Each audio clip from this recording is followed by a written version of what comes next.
So whenever I decide what I want to talk to you about from our auction, even though we have stunning examples of French bébés and German characters and just French poupées and mignonettes, I try to find a variety of things so you'll see different things coming along.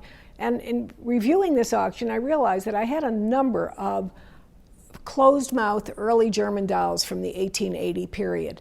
Some of them being the standard firms like Kestner, and others of them being more mystery firms like we refer to them generically as the Sonnenberg dolls. Also good early examples by Kling, for example. So right here what you're seeing at the beginning of this table is a nice representation of German closed-mouth dolls from the 1880 period. One of them in particular, the one little girl standing in the trunk, is an all-bisque doll with bare feet, which is quite rare to find. But things you want to notice about them, very noticeably, plump little faces. Oh my gosh, look at those little cheeks in their throats. And they tend to have very, very gentle expressions.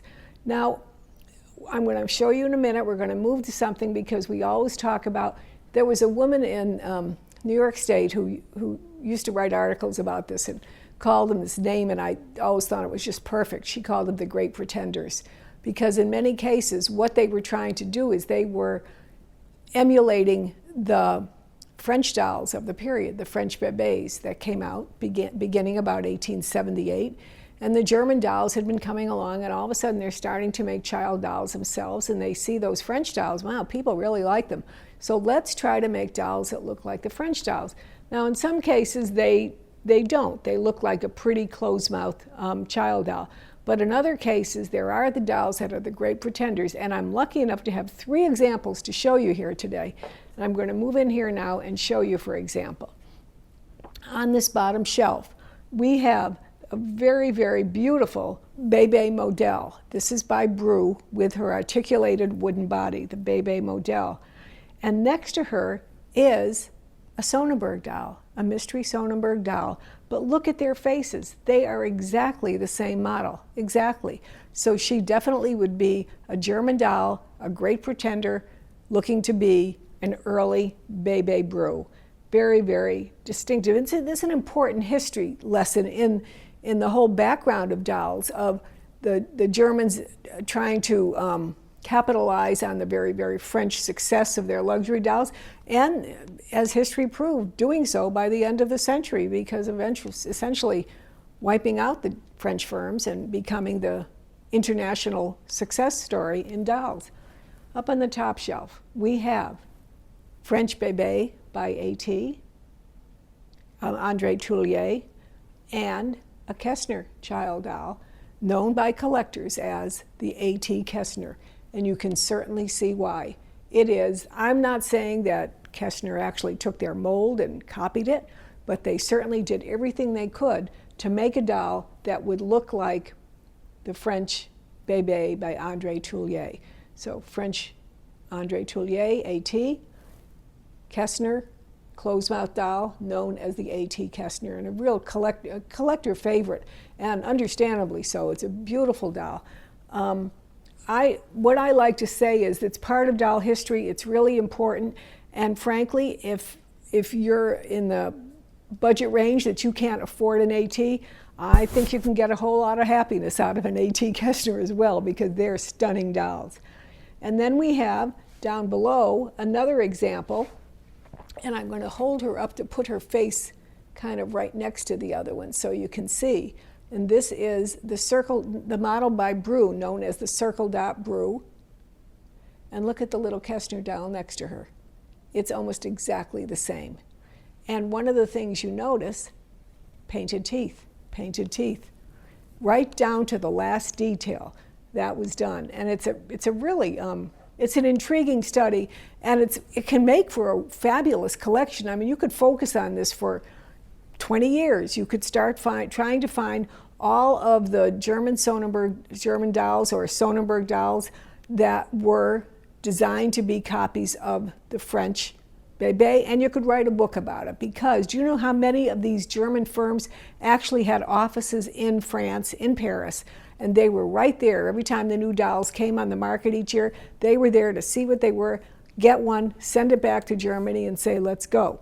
That's the reason why Emile Jumeau, for example, decided that he would start registering his dolls. And so they became the Déposé models by Jumeau, starting about, about 1882. His doll models were registered. I don't know that it made a difference, but in his mind, it certainly did.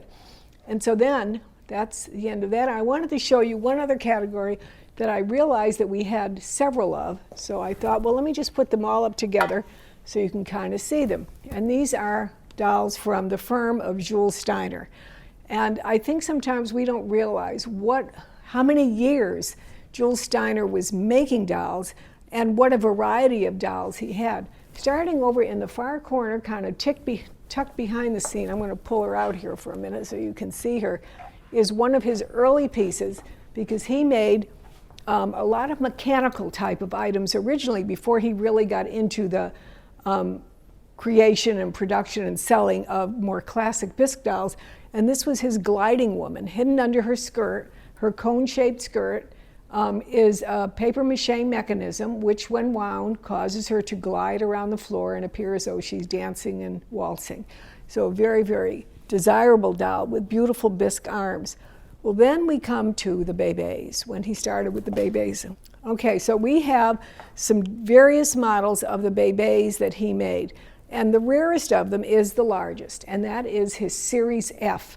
Very, very few examples of this are found. I'm going to turn her head a little bit so you can see her face a little more full on. It is absolutely wonderful. Look at those impressed dimples in her cheeks. She's just great. And that little piquant smile, little painted teeth there between her lips, beautiful eyes. This doll is a stunner.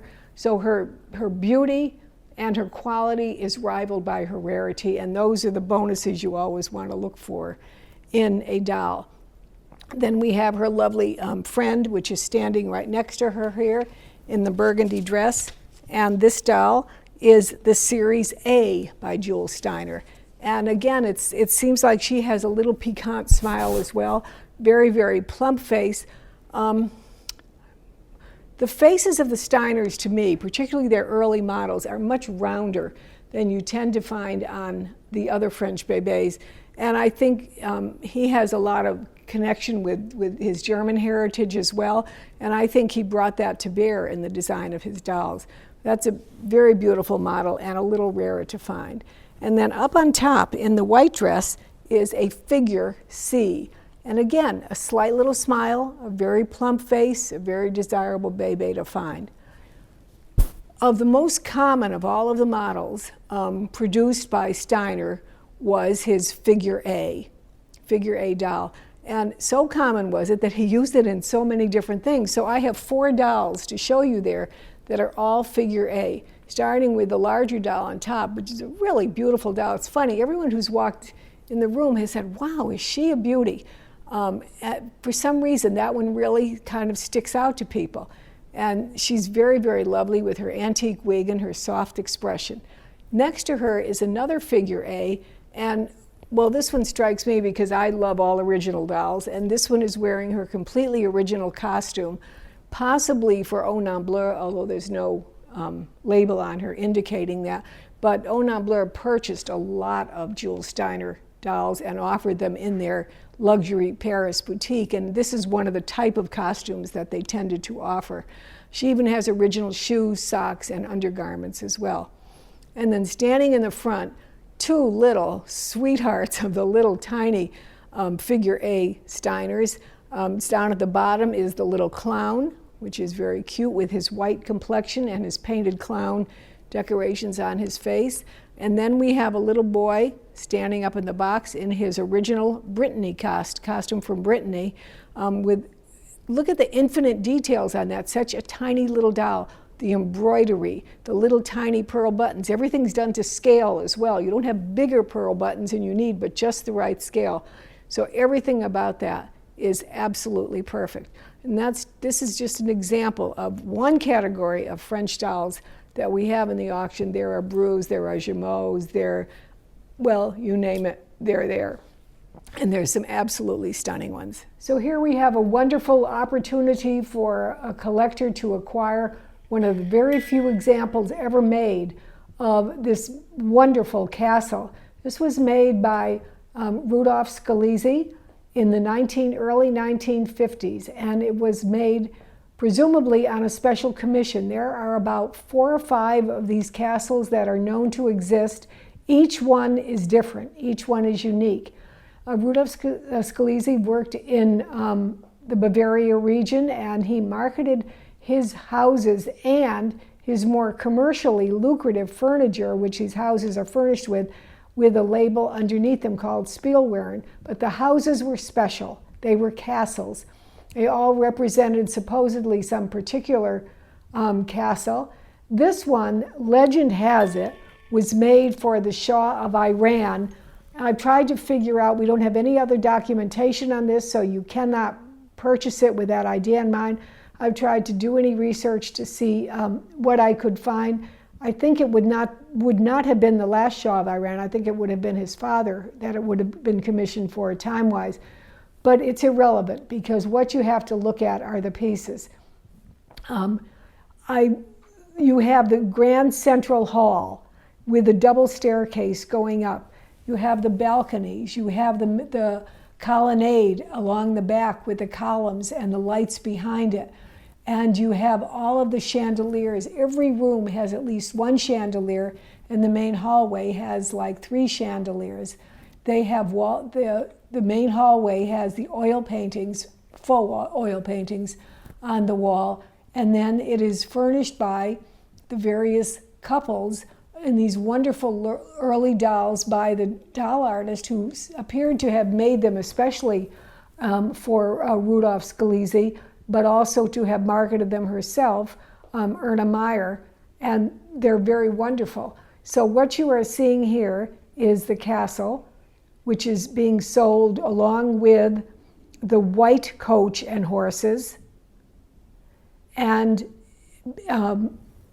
some various other fencing and all, which is not shown, and with some additional dolls and additional pieces of furniture that are not shown. It's a truly wonderful piece.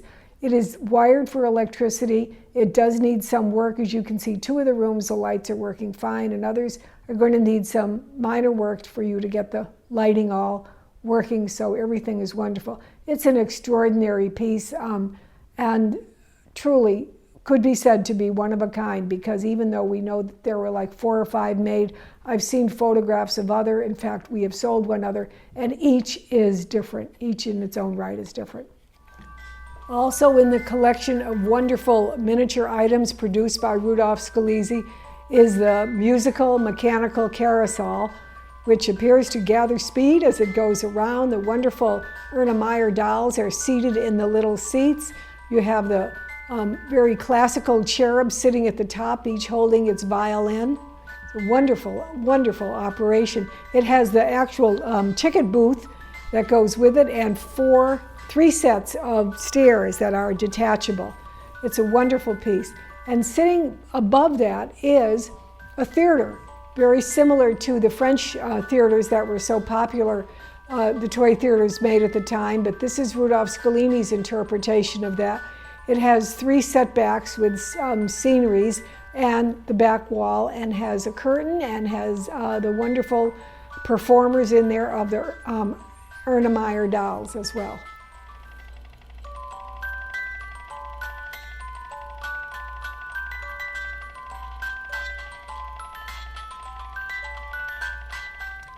A wonderful auxiliary piece to the castle is the dance hall, a separate building, a separate edifice, and it is extraordinary. It has the front colonnade with its 3 various sections, its wonderful columns going up the front, the arched French-style windows, 1, 2, 3, 4 of them at the front, and decorating this colonnade are some great pieces of statuary in silver, faux silver and bronze. It's not really silver, painted silver and bronze, creating a wonderful scene. As you can see on the left hand, there are cupolas at the top, by the way, 3 cupolas. And as you can see on the left-hand side, there appears to be a section which is protruding. What that section really is the space, the dais, for the full orchestra, which is in there performing for the ballroom dancers. Inside the ballroom are hanging chandeliers, extraordinary ones, wall sconces as well, and constructed circular partitions in the floor upon which are placed various waltzing couples. It is designed, and this does need, please note, this does need to be refurbished, but it is designed so that the chandeliers will be completely lit, music will play, and the dancers will waltz around in a very realistic and lively manner. It's an absolutely extraordinary piece, and I think of all of the pieces I have seen of the Scalesi works, I have never seen another of the dance hall. It's accessed from one room at the side, and you look through into this magic wonderland of the 18th century, even though made about 1950.